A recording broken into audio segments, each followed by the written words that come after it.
तुमच्या आमच्या गोष्टीमध्ये ही गोष्ट आहे गौतम बुद्धांची. एकदा गौतम बुद्ध उपवनात विश्रांतीसाठी निवांत बसलेले होते. तिथे दुपारी लहानशी मुलं आलेत आणि लहानशी मुलं आंब्याच्या झाडाला दगड मारू लागले. त्यातलं एक दगड गौतम बुद्धांना लागला. या मुलांना भीती वाटली की गौतम बुद्ध आपल्याला रागवतील, ओरडतील. जेव्हा ही मुलं गौतम बुद्धांकडे गेले तेव्हा गौतम बुद्धांच्या डोळ्यातून घळाघळा पाणी वाहत होतं.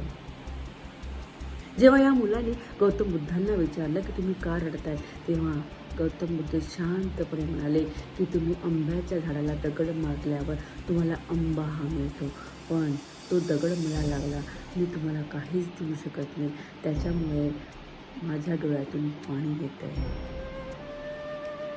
गौतम बुद्धांची शिकवण ही खूप मोठ्या प्रमाणात आहे.